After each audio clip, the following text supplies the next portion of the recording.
guys. Thank you so much for joining in, everyone. And I've been given a cue saying that this is all mine. So for the next 60 minutes, I am going to have a lot of fun trying to deep dive into two businesses that I am very intrigued by. And for everyone who has tuned in here, I hope you have some good takeaways as well at the end of this conversation. Firstly, let me start by saying welcome everyone. You are currently watching Microsoft Teams and LBB's super series titled Art of the Possible, where we are going to be deep diving into some of the key challenges faced by entrepreneurs and businesses today. What could be the possible solutions? And of course, there are going to be some takeaways if you are an aspiring entrepreneur as well. So we'll have some good action insights for you. With me today, of course, as you know, are two brilliant entrepreneurs and guests, Rashi Narang, founder and CEO of Heads Up for Tails, and Malika Sadani, who is the founder of the Moms Co. As I said, over the next 60 minutes, we'll chat about key business ideas, their personal journeys as entrepreneurs. We'll get candid about some of their learnings, their hits, their misses, maybe some regrets, or if they could change things, what would they do differently? And of course, as you know, here today we are talking about the perfect pricing model, if there is such a thing, and if yes, then how do you arrive at that model? Just before we start, I want to go ahead and go over a few hygiene pointers that I should mention right at the beginning. This session is interactive, so it's not just us talking at you. Feel free to post your questions in the chat section. We'll try and accommodate as many as possible. We only have 60 minutes. The session is being recorded as a video as well. So in case you want to give a shout out to any one of us here, the founders, the team at Microsoft and LBB, the handles are given below. And also we will be asking you for your key takeaways from the session. So keep a pen and paper ready to share that with us, or just take mental notes, it's easy breezy. So before I start, I do want to, make a quick introduction. Initially, I usually like to do it in a way where we introduce the founder. So before we get to that, I want to make a quick introduction about myself as well, so you're not wondering who has been chatting since the beginning of this conversation. My name is Megha Vishwanath. I'm currently working as a communication lead at a startup and a new consumer tech company myself called Nothing, which is a UK-based new consumer tech company. We very recently debuted our very first product. So it's been a crazy week, and I couldn't have found a better way to end the week with the two brilliant founders. Now, instead of me going ahead and introducing myself, why don't we do it a quick elevator pitch style? Rashi, let's start with you. Tell us quickly about your journey, about Heads Up for Tails, for the unaware who aren't very familiar with your business and your journey so far. So let's get started with you.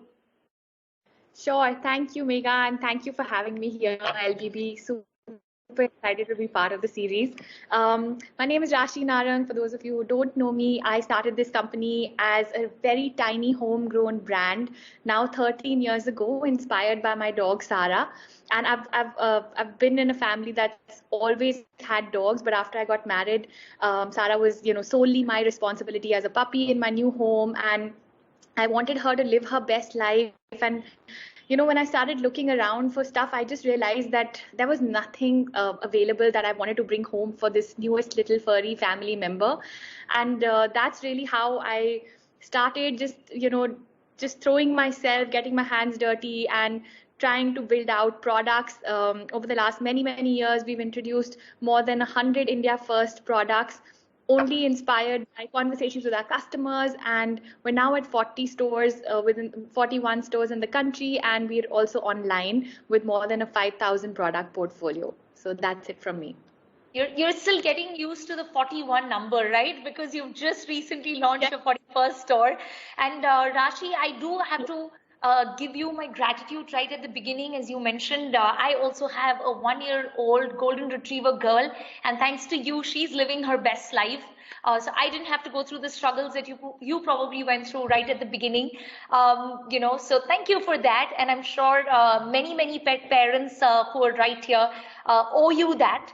And with that, jumping onto the other side of the parents community, let me bring Malika right in. Malika, tell us, what's your story?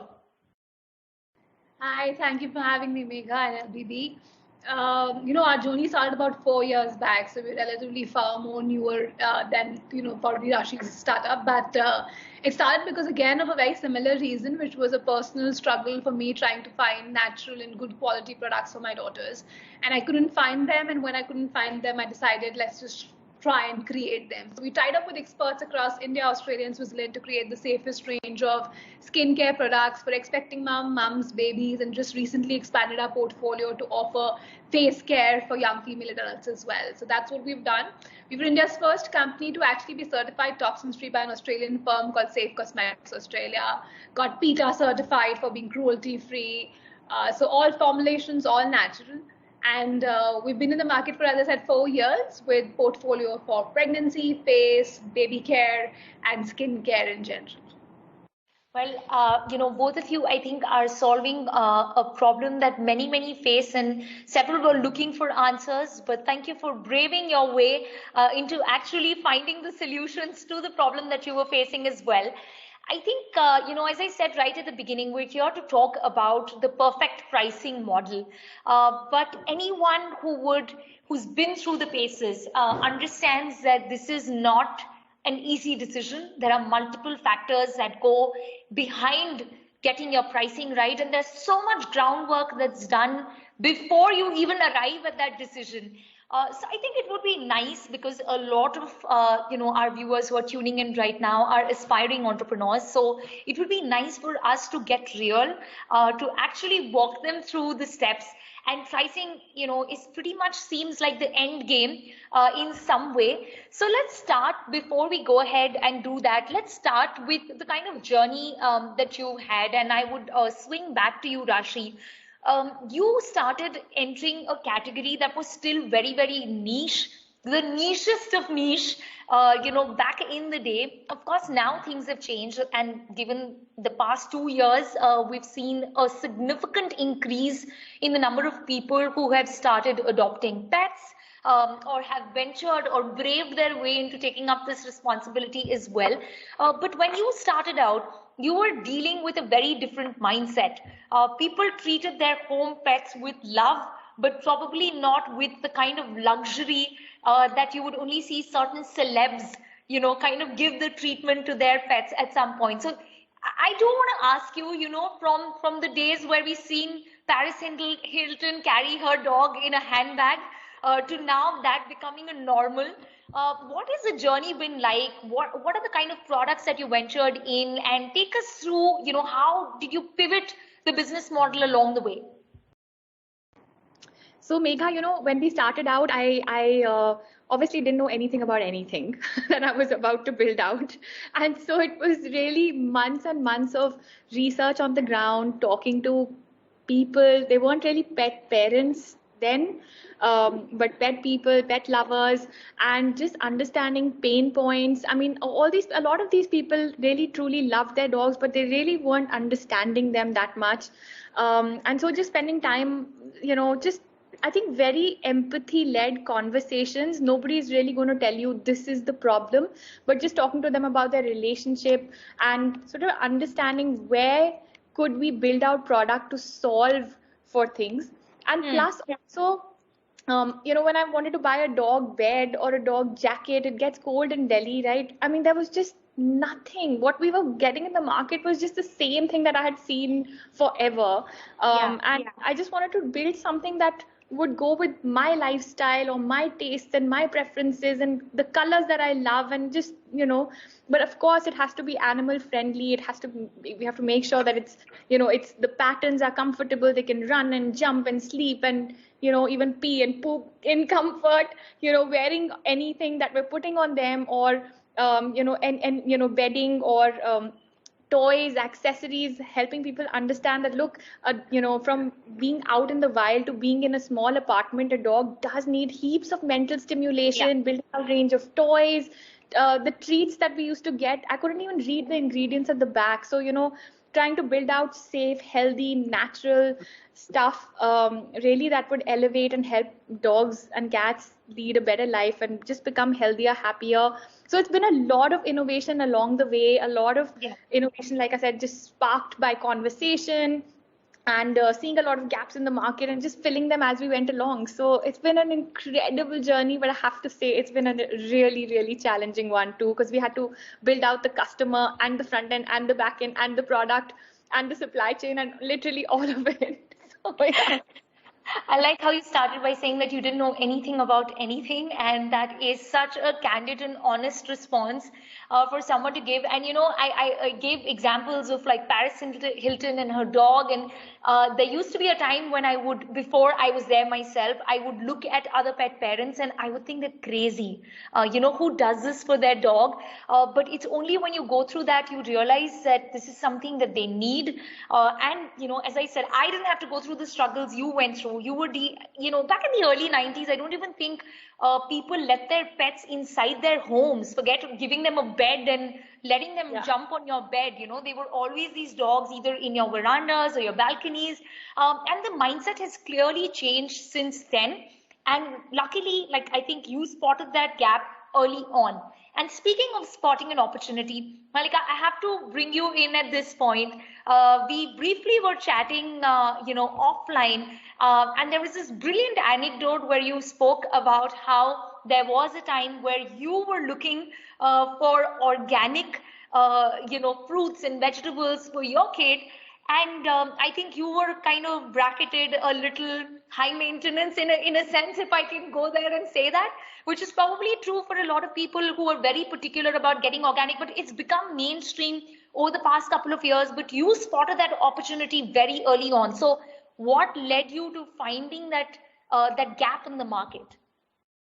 I think it was, again, as Rashi said, a lot of consumer conversations. I think the pain points and the needs of the consumer are what drive you to kind of relate to and create products for them, right? Because at the end of the day, if you create a product which has got no need in the market, you're obviously not going to be able to charge whatever you want to or make money and profit out of whatever you're trying to do. So I think it was a lot of, it was back then, as you said, right? Like it was 10 years back when I moved back from London and I was looking out for natural, safer products. And, when I didn't find them, it wasn't that I decided to create them upfront, right? So I reached out to a lot of parents, a lot of moms, and asking them, saying, what do you do when you don't sort of rely on the traditional FMCG brands? Because I personally felt that, over the period, they did not adapt to the needs that the new age consumer was having. And right, and that was the reason why the parents were not feeling as connected as they would have, with a new age brand. And I saw that opportunity there, and that was how sort of we launched. We launched with, doing stuff around making deliveries by our own selves to make sure we got first-hand feedback from the consumer. And I remember every time we would walk in, after about 2 to 3 months, and people had sort of known you, they would be really surprised, and it would take them 5 minutes to react before saying that, why has the founder showed up on my door, and and they would be like, yeah, sure, okay, come up, would you have like some tea, would you want some water? And it's really awkward for the first 2 to 3 minutes. And then is when you could sort of have a really deep dive conversation with the consumer. And we did a lot of those in the initial stages, a lot of market research to just figure out, what is it that we can do for the consumer, and also from from the point of the topic that we have, right? And what is the right price that we can charge for what we're offering? As you said, organic about 10 years back was 4x, 5x the price of what it is available today. But as the market has grown and as the competition has changed and as, the consumers have become more aware and asking for that stuff, the prices have had to come down, because at a very high price point, the adoption can't be as high as probably you would want it to be. Which is where I think a lot of insights came from the consumers as well for it. Right. I think this is a double-edged sword, right? Spotting an opportunity early on, while you have a long-term potential of growing and having a first mover advantage. But the very beginning requires you to not only find that space in the market, but also let users know that, hey, there is a need and I exist. You can reach out to me. And I think both of you have that in common, which is why I feel like first mover advantage is always celebrated and it's always looked at in, as a glorious thing in hindsight. But, as I said, it's a double-edged sword. So, both of you spoke about the fact that the need is very niche. It exists, but people don't know that they really want it. So let's start breaking down this process. And let me ask you, Malika, let's continue with you. How did you, from understanding that there are a few consumers who have a similar problem as you, get them on board to convincing them that, hey, here's a product that you should adopt and it is going to make your life easier, even if it is a little higher than what you're paying for something right now. So how do you turn that, need into a pricing or buying behavior? I think it's very directly proportional to your ability to sell the product.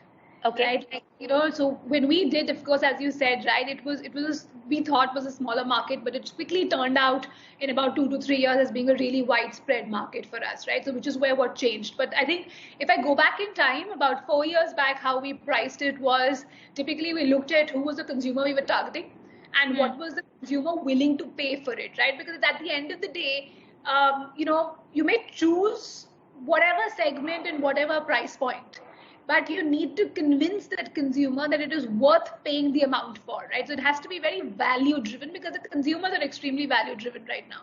And it's as simple as saying you get a shoe for like about $500 and you also get for $1.5 lakh, right? But this what is the ability of the creator to sell the same shoe for 500 and sell the same shoe for 1.5 lakhs, right? So I think it's extremely important that you look at that. And I think what we did was not just spoke to our consumer to figure out what was the price that they would be willing to pay, then did a competition benchmarking, which I think is extremely important, right? Because what's going to happen is the trends get very quickly copied. And if trends get quickly copied, you may become inefficient in terms of not delivering the right value to your consumer, and which is where it becomes extremely important to kind of keep a close eye on your competition and just how the market is changing. Like you could command a premium for organic 5 years back. You can't do it today because literally everything has moved to that space of organic and safe. And which is what, as long as you keep these things in mind and be constantly flexible, like I keep telling everyone, and my earnest request to all the entrepreneurs who are budding entrepreneurs or entrepreneurs by themselves is please have the ability to be agile, and not be wedded to your idea as much. There's a difference between being passionate about what you're doing and being emotional about what you're doing, right? So it's great to be passionate, but when you hit the market and if you've decided what size of market you want to occupy, then you will sort of need to have your left brain, right brain balance and out there to sort of tell you that, right, you may want to command that premium for it, but maybe the consumer is not willing to pay for it. So, and at the end of the day, it's all about selling. And if you still want to command the premium, please figure out marketing strategies so that, and your ability to, as I say, sell the product so that you're able to command the premium for the same thing. Constant flexibility, that's such an important part that you raised, and that's such a good segue for me to ask this next question to Rashi. Rashi, when you started out, you were and you still are a premium brand, but your audience or target audience was very limited. As Malika was pointing out, 5 years back you could charge a premium on organic, but now it's become mainstream. Similarly for you, there was a segment of society that was willing to pamper their furry friends or their pets, but that segment has grown significantly. And for you, it was the other way around. You had very premium products, and then suddenly you had to look at volumes. So how do you expand without diluting the value of your brand? So that's been quite a journey for us, honestly, Megha. We started off at really, like you said, the top of the pyramid, really reaching out to that very discerning pet parent. And then we realized it is just a handful of people, and this segment will grow. And we wanted to go down the pyramid to everyone who has a relationship with their pets. It could be so different, right? Some people think of their pets as friends, some think of their pets as family, some as siblings, some as just there's so many different emotions there. And I think what we wanted to still do was make sure that we're building pet first and trying to flip that discussion to what how can you help your pet live a better life. And so we started out with building newer product ranges. So at the beginning, when it came to pricing strategy, we really didn't have sort of any competition to benchmark against. We were just doing a very simple, this is the cost, this is the percentage we want to add on it because it covers all our other costs, and this is what works for us. But then, when we started going down, we were like, okay, now, this is a segment that we want to capture, and therefore I wanted to bring up segmenting, that it is so important with pricing strategy to build out your customer segments, and for us, the way we did it was, okay, we have the pet parents, then we have the pet lovers, then we have the pet owners, and what do each of them, how, based on their relationship with their pet, how could we help, bring Huft to their home. And then really, so last year we introduced a Huft Essentials portfolio, which is a no frills, really simple collar, leash, bowl, all of that stuff that you would essentially need, but again, without compromising on quality. So it still has, it's simple and classic, but we would not compromise on, say, strength of buckle, it is a safety device, strength of hardware, all of that stuff. And then you have the printed ones, and then you have, then we did a collaboration with, say, Shivan and Naresh, that's like really right at the top, right? So just building for different segments and then pricing that accordingly. And I think that's worked, and we did so many segments just because the market overall is really small. But in others, like where Mallika is playing, the market is so big that I'm sure that if you just spot that one segment, it is large enough to really go into and go all out. And I think really that's just the way to do it. Okay, Rashi, then let me ask you, but as you said, you started with this niche segment and then you slowly started expanding. Did you spend days fearing that you might lose some of your early premium customers if you become a brand that caters to the masses? Is that a dilemma that you had to deal with at some point, or was this a more fluid sort of experience where one thing led to the other and it didn't really bother the rest of the customer base? No, it totally was a fear. I was, I thought about it so many times. I said, do I really want to make that simple, classic collar, for example, just because I reference back to that, and then I go back to our vision, and we want every home to have Huft. I want every home to experience the joy of, what it means to raise pets as family. And the reason I want Huft in their home is that if I have them even at the bottom of the pyramid, I have a chance to convert them and take them to the top of my pyramid, or at least take them to a secondary level through content, through education, through telling them, what is your dog saying to you? How can you understand this species? What is your cat trying to communicate? Just really helping them understand the animal that they are sharing their home with. So at least I have a chance at that instead of completely alienating that customer. And that's really, why we did it. True. And as Rashi pointed out, Mallika, you're playing in a much bigger arena. So let me ask you, in a place where you have way more competitors, where you were probably not the very first brand to identify this space or bring that in, but you're also operating in a space where you have large players who can disrupt your business model. Without an exaggeration, if they were to really get at it overnight, how do you then make sure that you retain the brand value while maintaining costs, also making sure that you are staying afloat? And obviously this is a business, not charity. How then all of those things, external factors, impact your internal decisions?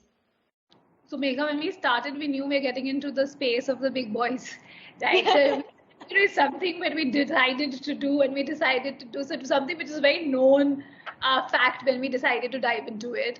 Having said that, I think the biggest thing that I had to tell everybody was my story, right? And that was how we got the first set of people. Like, I genuinely struggled with my daughter, where I went through this phase of taking her to a pediatrician because she had a dry skin problem, and I used the best of the lotions available out there, but nothing worked. And it was only towards the end that one doctor told me it's dry skin, and I had a reaction of a two-way reaction, saying of disbelief and a lot of hope. That isn't just dry skin, at the end of the day, because I'm sure that can be solved for, right? And she said, no, it's just dry skin, change your moisturizer. This is the moisturizer you need. and you will never have that problem back, right? And I later discovered that it is a condition that 1 in 5 babies globally and including India have. So it's such a huge problem. And how is it that a basic lotion is not doing its job of moisturizing, right? Like all you need the lotion to do is just to moisturize your baby's skin. And that is where I was like, I'm going to sort of focus a lot more. And my younger daughter had, like she had an asthmatic condition, as child asthma. So she had to be kept away from fragrances, artificial sort of flavor, anything and so. So I just couldn't find any products. And I was like, I can't be alone in this journey. There have to be a lot more people. And I decided to literally open my home. Like the first brand video that got made was in my house with me as the protagonist, with my daughters out there. And that got so much love from a lot of people. And they just came back saying that, it's not just your story, it's also my story. Like I just sort of thought that it was my story. And that was the first. Hey, I think Malika, we're dealing with some internet issues, I think, at your end. Wait, give it about 5 seconds and then we'll wait for Malika to come back on. But yeah, okay, Rashi, I think we'll wait for Malika to come back. But the fact that she said that she had to really open up and bring it back to her and make this about her, which again, back in the day, supporting local businesses was not the trendy thing to do. You were a startup at a point where people still benchmarked and aspired for international brands. So again, let me go back to the fact that about not just identifying a niche, but brand building while keeping pricing in control. What was that journey like? And of course, now we're living in very different times where Made in India and local brands and platforms like LBB are completely supporting that. But how did you carve out a space for yourself, create brand awareness? There was probably a lot of funds that you were burning in the process too, right? We didn't have any funds to burn makeup. We were bootstrapped for 8 years, and the first couple of years of just building out that customer was really hard. So after I developed my first couple of collections and I had tried them out and tested them out, I started going to the pet stores to ask them to keep it, and I was just shown the door by like more than 200 pet stores. They said, this is never going to sell, please leave, who are you, why are you here?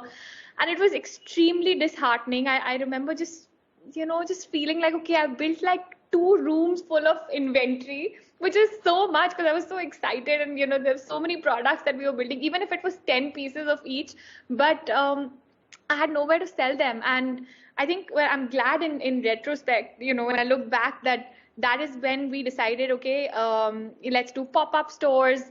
And the response there, and honestly, like that customer told me such a different story, to the pet stores. I mean, those customers were excited, and they were super encouraging, and so we did a lot of little quick exhibitions and Diwali and Christmas and all of that.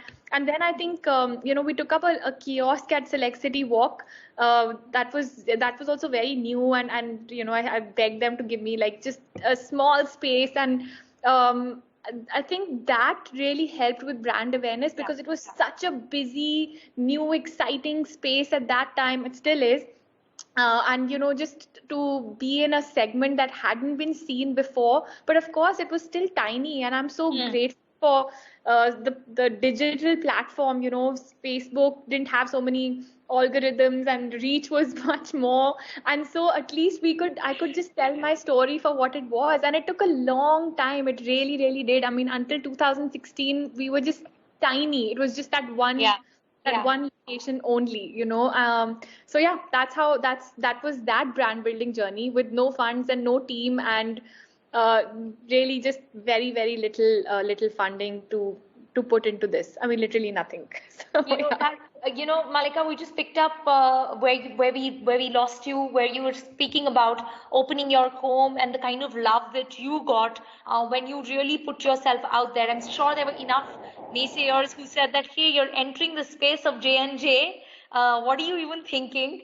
And then you go ahead and you do this brand film to create the brand awareness. So we were kind of listening to what Rashi's journey was as to how she got rejected by so many pet store owners, but her customers were telling her a very different story.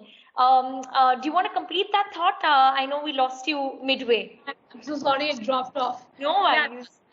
I think it was what it was, right? So after having a lot of personal struggle, I decided to put out my own story, and that was where we got the first set of consumers. And they were also the ones who kind of led on to the journey of the Moms Go for almost about 2 years. We would get calls like there was obviously we were customer care for the longest period of time, and then there was one that we got a call at 8 a.m. by a customer. It was one back to back, back to back, back to back. It would read the Moms Go customer care, right? So and I picked up the phone, and it was by a lady. So she said, "Listen, I've placed the order on the website today, but can you make sure you get it delivered by tomorrow?"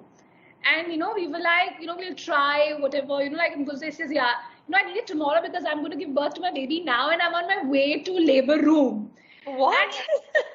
It was scary, and we'd have all these stories, and we were like, yeah, sure, we'll try and get it delivered to you, right? But I think that was a time which we kind of felt that, if there is someone who's on their way to a labor room and decides to make a phone call to a brand saying that, please send me something. And immediately after about a month was when, a lady wrote to us after having given birth to her baby, and her baby was 5 days old. And she wrote a handwritten letter and sent us a mail on it, right? And then I was so touched. She wanted to introduce her baby to us because she'd used us for a long time and how she loved us, right? And it's a great place to be. And I thought we'd really hit that nerve, like very solidly, and we had like a good way to go. And that kind of gave us the motivation to just go on with it. Well, I mean, you clearly have all of these signs, and maybe serendipity is a real thing for folks who are, dealing with this day in and day out.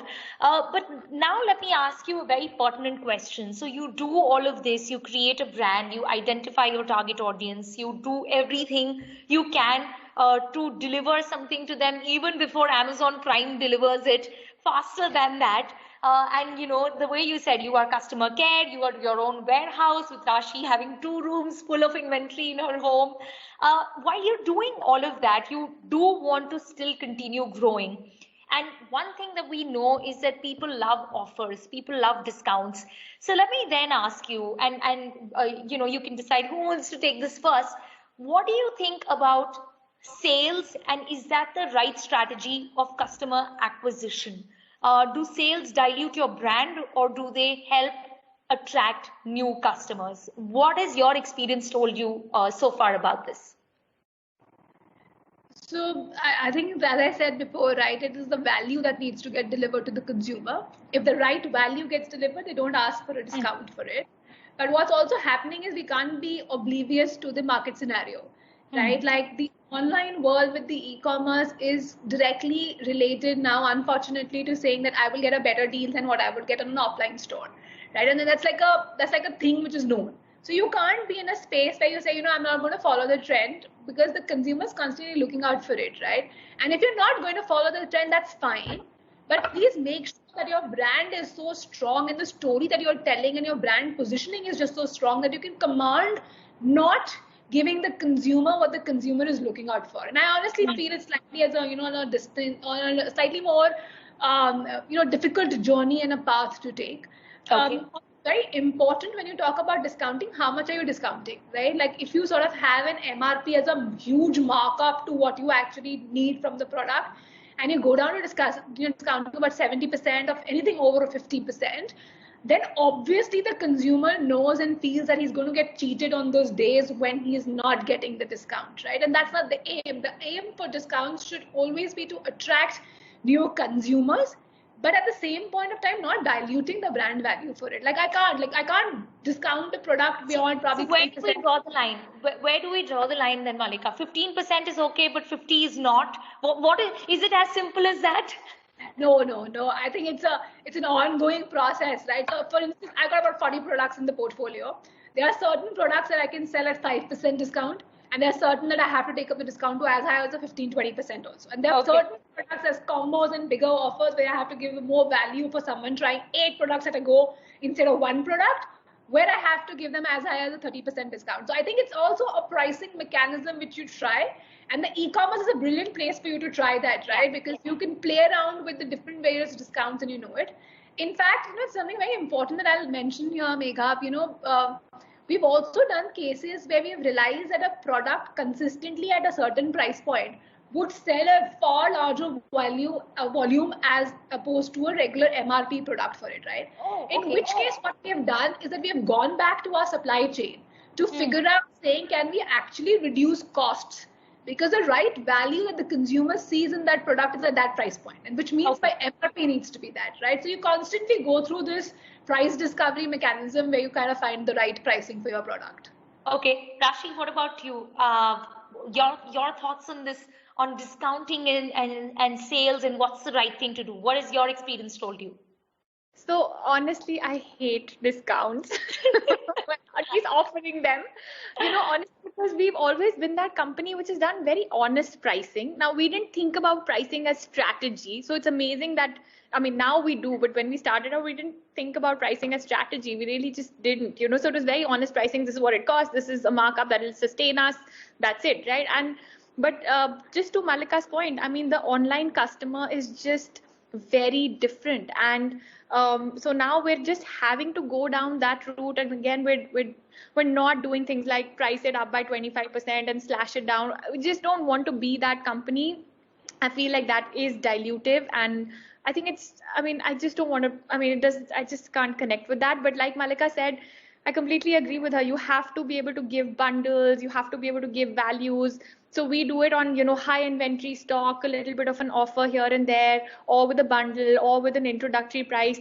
Now we've started trying, something where, like penetration pricing, like if we're introducing a new product and we know we really want to take the market for it, you keep it really like low cost. Of course, it has to make sense and it has to be for the long term, but you're not compromising on value, quality, all of that stuff.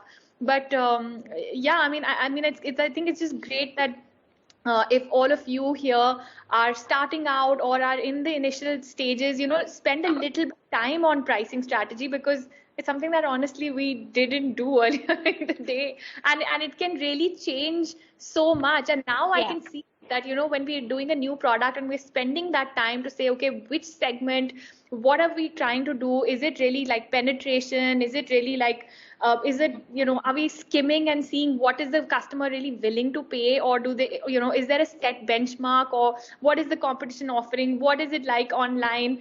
I think there's so many decisions, but it is a really, really important one to take based on where you want to get to. Well, now you sound like a seasoned entrepreneur, Rashi, as opposed to saying, ye cost hai, ye mera price hai, aur ye mera profit hai. That's it. The longest time, that is really what I did. On that subject, let me take a few questions that are actually coming in. So Vidhi, who's listening to us, firstly, thank you, Vidhi, for tuning in, has asked how to reach out to your customers if you only have online presence through different marketplaces. So I think I can not see the rest of her question here, but I think her larger question is that if you don't have your own native platform and are only present through different marketplaces, how do you then reach out to your customer and build an online presence via these multiple channels? Malika, you want to take this? I think what you need to focus on getting visibility for the brand, because it's very important that your brand is visible on those platforms. You don't have to do the hard work as opposed to your own D2C side of getting traffic into the website, right? Like when you have your own platform, you're focusing constantly on ways and measures to get people as traffic to your website, which may convert, which may not convert. Marketplaces give you this brilliant opportunity where traffic is available and the audience is available.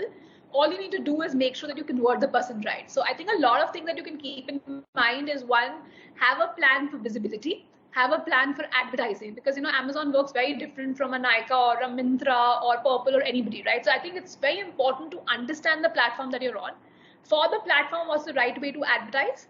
And then based on that, also you could do some little things of making sure that your content on those pages is optimized, because you can do all that you need of getting the person on that page of yours. But if you can't convince the person to convert on that page, it's going to be not worth the money that is you have spent, right? So I think focus on the basic, which is definitely on getting your product communication right on the page, and then do the bit of advertising and display and just visibility. Absolutely. So just want to add into that, this was a recent learning for me as well. I quite recently transitioned from a newsroom, from being a journalist to managing communications and strategy for a new brand. And that's when I realized that being on a marketplace is not just about having that or that statement saying that I'm available here, but it is all about visibility. There are different banner positionings that you all have to focus on. So a little bit of reading on that would I think take you a long way. So that's something that is a really good point as to how you spoke about visibility. Dashi, you want to add to that? Yeah, I think even if you're even if you're on marketplaces, you can still have social media platforms that you can leverage, and customers are there. I mean, if you can tap into that customer base and run even polls or get people to sign up to newsletters, at least you start building something, even if it's small. Even a small database can give you quite a lot of insight. So social media, there you go. It's available, easy access. Just build that out with good content, adding value to potential customers, and you can then of course always direct them to your marketplaces to buy from, but at least you have some point of contact with them. Okay, I think Vidhi had one more question where it said that an important B2C sales are for upcoming brands. Sorry, as important as B2C sales are for upcoming brands, do Mallika and Rashi think about having B2B sales just to have cash flow to invest in marketing and other brand building tasks? Guys, what do you think about B2B sales? Something that you guys have toyed around with? So I have some segment of that. We, like if you check into any of the Oberoi stores, you will find a mom's course kit given to you if you check in with the baby. But having said that, I don't think every product fits the bill of a B2B sale. Right? There's a lot of products that are built for B2B and there are products that are built for B2C. I don't think my product is as such which is built for B2B. I have a lot more individual consumers conversations to do. Also, the supply chain for two are very different. So it's very important for you to know what you can afford at that stage of business, right? B2B is large volumes and not everybody has the capital to invest in those large volumes. Yeah. So you could probably start with B2C, make a little bit of money and then move to B2B. But yeah, it's just completely dependent really on what the product is and what stage of business you're at. Sure. Rashi, you want to add to that? Have you experimented with that? Yes, we have actually. So when we built out our, couple of products like shampoos and biscuits and other things like that, then we had a couple of newer pet stores that were asking for it. So we did do a couple of B2B sales, and we still do it, but it's a very small part of our business. It's not something that we focus on. So really, which route do you want to go? And, it's very tempting because suddenly you'll get an order for 50 pieces instead of selling one piece at a time. So if you have that ability to supply and you feel like it could be a good value add, then totally. I mean, I think the better the distribution, it takes you far. Sure.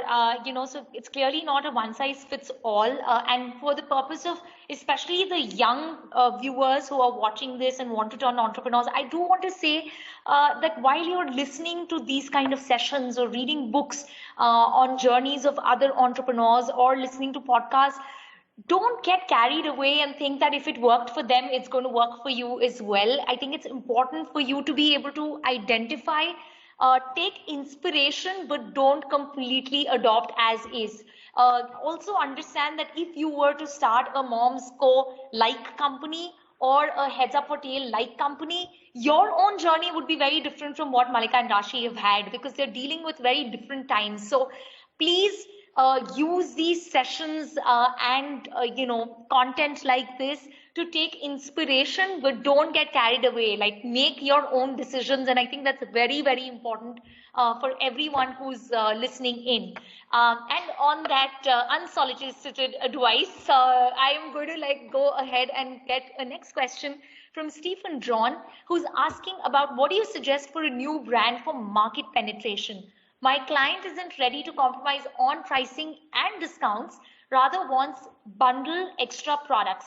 What do you suggest how to start in retail online? So something we briefly spoke about, Rashi, I think you were talking about not going the sales route, but bundling route. So we want to share your experience on if it works well and if it's good enough to satisfy a customer that's not willing to compromise on pricing or wants to focus on discounts? Yeah, sure. I mean, I think with penetration, market penetration, there's so many things to think about. And if you're not willing to go down the discount route, then I think you really have to tell a very solid story about your value prop. You know, why is this product so special? You know, what does it stand for? What is the story behind it? I think communication then and the marketing around it, or just, you know, the videos that you make, the photos that you take, the stories that you tell, all of that communication then becomes a lot more important to try and get to the customer. You know, if you and I do think that that's a better way to go than pricing, because when the next person tells a better story, then the person will switch, if it's very price led. So that's what my perspective is.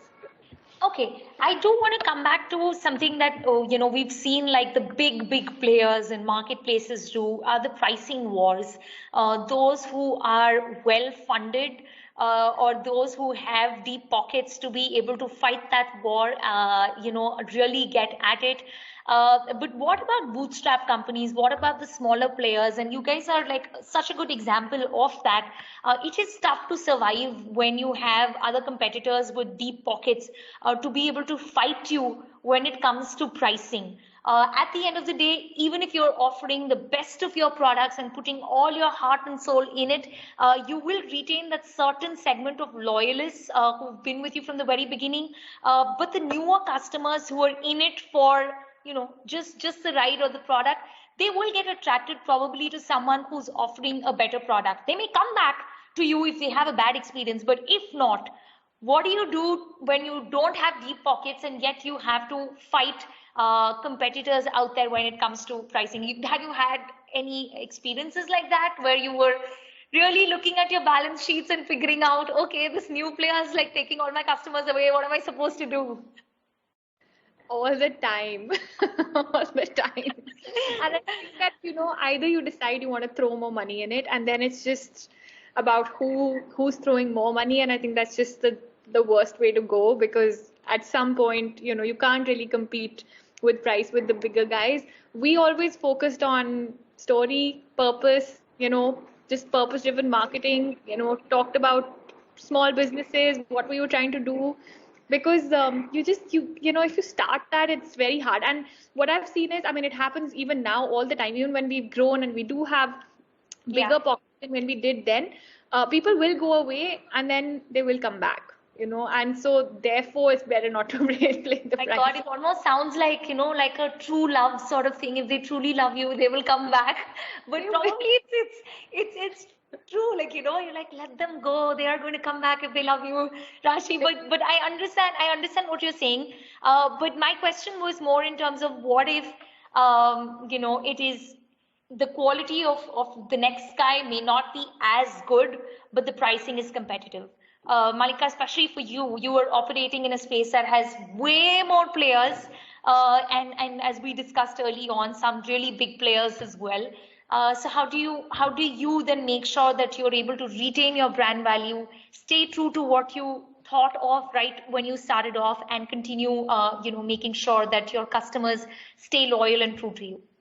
So, I think there are two very different things. How do you make sure that the consumer stays true to you is constantly living up to the promise that you have made to the consumer, right? Like if you promised a consumer a particular kind of quality or feel of the product, then you constantly look to deliver the same and constantly up the game in it, right? Because as you said very correctly, that there are going to be people who are going to start every year. The number of ingredients that get introduced into the country is huge. So if you're not constantly, evaluating what you've made and making it better, I don't think you'll survive. And then the person will go to the next consumer, which is there, which is why it's very important for you to kind of keep working at what your basic product is, right? But I think going back to Stephen's question on what do you do, it is very important for you to know which segment you're playing in and what's the competition in the segment, right? So if it's an extremely crowded market, maybe it's really hard for you to survive that market if there are people with deep pockets, right? I mean, I can say that because, of course, we've been funded consistently. But the point is, if I probably did not have the money that I got access to, I would have still made it, but probably the journey would have been slightly longer, right? Because Mm. it will have it slower than what it is. So maybe money accelerates the growth slightly because you can get acquisition of consumer slightly sooner. But at the end of the day, if your product's not right, the consumer is so unforgiving that Yeah. sort of move on to the next brand because there is no dearth of options available. It's a consumer's world; like they have a lot of options available. Versus the same thing if if you're doing something which is very niche and nobody else has to offer, then you're making your own choices on pricing and you're making your own choice on what the consumer wants to give, right? So I think it's a lot to do with the competition as well. Okay, before we wrap, I know we just have a couple of minutes left. I do want to ask you that do you still feel, and there used to be a time where this was a subject or a chapter in economics where we studied about consumer behavior, where people associated high price with quality, where they associated premium products or experience with expensive price tags. Do you see that narrative changing with more and more players coming in, local brands emerging, access to more brands, not just in India, but across the globe as well? Do you see that narrative changing where people don't associate premium quality products with just expensive and they're able to see through the fact that I can get good quality products, but I don't have to burn a hole in my pocket? Are people looking a bang for their buck? Like, is that segment growing more? I think the premium brand can charge the premium because the story that they have told attracts that consumer to pay the price for it. Right? I don't think it's correlated and it's that clear anymore. Also, to sort of build on to the point, right? Like we had two segments of mass and premium, and now we have this middle segment of mass premium, which I think is really, really large as a segment. And that's a segment that is driven by value of your product. They're not willing to pay a hefty price for just about another product that's just charging the premium for it. They're looking out for value. So they will try you, but then you have to make sure that your experience of the product is equal, if not better, of the product of the next expensive available product. And that's when they're going to stick to you, right? Because if they have had the money to pay for it in the first time, that means they own the disposable income for it. They will go back to the brand and they will look for justifications to justify the purchase. It's very interesting as consumer behavior to notice, right? You make a purchase and you figure out your own justification and story for why that product is the best for you, right? But that story the consumer can only tell if you have made sure that you have narrated that story to the consumer so that the consumer can narrate it forward, right? And that's through a lot of depiction of what you do. And I think that's the game. That's pretty much where it is. So you can fight the battle with the premium consumer and you will get easy access to the consumer. But if your product quality doesn't ace that previous experience, the person's going to go back because they have the disposable income. What a brilliant insight to have, and also a lesson that as you were saying, consumer is unforgiving, so you have to deliver each and every time. It's almost like the job of a goalkeeper. Everyone remembers that one miss, but nobody will remember the saves. So that's what you are doing every single day, just saving the brand one product at a time. Rashi, your thoughts or experience on this front, especially because, as you said, that you started looking at the simpler, the essentials, but also, did these really premium collaborations to kind of maintain that brand image and value. What has your experience been about the consumer and users as of today? So I think Mallika said it spot on. Just to add to it, I think in our segment, Megha, I am seeing a very interesting trend of customers moving segments and moving through those price points. So for an X product, they're okay with a very basic, but for another product, they want to go like really, top of line, really get something very, very nice. So that pattern is also very interesting to follow, to say, okay, for these products, they just want no frills, very simple. And then for XYZ, they're willing to go all out. So yeah.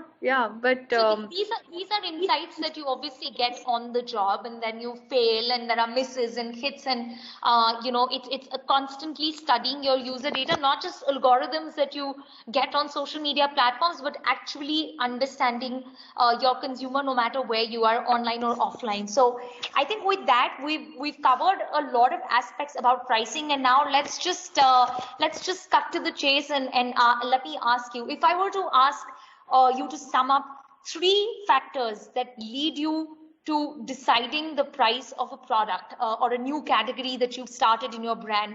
How do you price that product? Malika, let me start with you. What would those three factors be? I'll see the cost is most important. You cannot not make money on the product. That's one. The second would be what the competition is priced the product at. And third, I would say what is the markup that is needed for you to sustain. Right, that becomes extremely important as well, right? And that's a different story from product to product, depending on. So I'll just explain a little bit more, right? Like for instance, if there's a product that I'm looking to go mass sales with, I will probably have to price it very competitively versus a slightly more niche used product where I can demand a premium for to overall on the P&L make sure that I'm not running losses, right? So it's very different, but I think three broad things is what are the revenue you want to make from a Okay. Rashi? I'll just add to Malika. Cost, of course, is so important. I think also just what you're offering, what is the value, what is the USP that you're offering as compared to others. And I think the third thing for me is objective. You know, like, are you trying to take over a particular segment and really own it, or are you trying to be you know, what are you trying to do with this? And then, of course, like I said, you want to really do an opening price point, which is like really at the bottom, but yet you can really kind of get that customer and everybody to try that product while offering value and story. Or do you want to do something completely different? So really your objective matters in pricing as well. Absolutely. Okay, so let me, I think, sum up. We've kind of spoken about many different topics, and for some of you who may not have tuned in sharp at 6, don't fret. I think let me just recap some of the things that we focused on, and it may not be in that order. And you know, feel free to add in case I've missed on. I was taking notes along this session, so I think it all starts by, of course, the pricing model, or the perfect pricing model starts with the step 1 of identifying an opportunity. Why you are starting up, identifying that is super important. Once you've identified the opportunity, segment your target group, segment your consumers, understand the needs, who wants what. It is important to be able to do that once you've spotted that opportunity, segmenting your target group, retaining quality no matter what segmentation you're focusing on, retaining the quality of the product, as it was beautifully put by Malika somewhere along the way. You might segment it as premium mass or the mid premium, but delivering quality for that unforgiving user across all segments is extremely important. So don't cut corners. Once you lose a customer, there is a very high possibility that they are not coming back. Because we're living in a digital age and there are so many competitors out there. Be agile. Constant flexibility is very important. You might be experimenting with different target groups and segmentation and different kind of products, but you need to be able to be agile and flexible to see what's working, what's not, pivot, move on. That is something that will only come in when you are not emotional about your products, but passionate about your business itself. And lastly, be true to your vision and remember why you started up in the first place. And if you think there is something that's not aligning with what you thought on day one, don't be afraid to course correct. And ultimately, remember that pricing is just a part of the game. It's not the end game itself. It's a journey, and you will all learn along the way. As I mentioned somewhere in between, and that was my 2 cents. Please treat these sessions as an inspiration, and don't think just because it worked for someone, it is going to work for you as well. So I think that's about it. Did I miss anything? Rashi, Malika, feel free to add in. No, I think beautifully covered. Yeah. Okay then. So for those of you who tuned in a little later, that was a quick recap, but there's always an option for you to be able to go back, rewind, and watch this from the very beginning, because that's the beauty of this digital space that we're living in. And hey, you have a weekend and we're still in the middle of a lockdown, so please be home, stay safe, and use your time. Just watch the session again. You might get some newer takeaways. This is, of course, an ongoing series from Microsoft and LBB. There are more such sessions coming up, so please feel free to tune in. I do want to thank Rashi and Malika for taking out time, spending your Friday evening with us. I hope you guys have a great weekend. And for those of you who tuned in, once again, thanks a lot for spending 60 minutes with us. And I hope, even if it was a little, you have some good takeaways to be able to carry on. And all the best with all your future endeavors. Thanks a lot, everyone, for tuning in. Thank you. Thank you. Thank you so much for having us.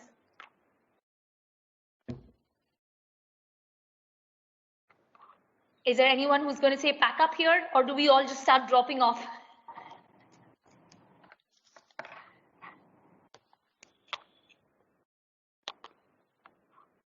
I think we just drop off. That's the rule of the game. Bye. See you. Thank you. See you guys. Thanks a lot. Bye. Bye.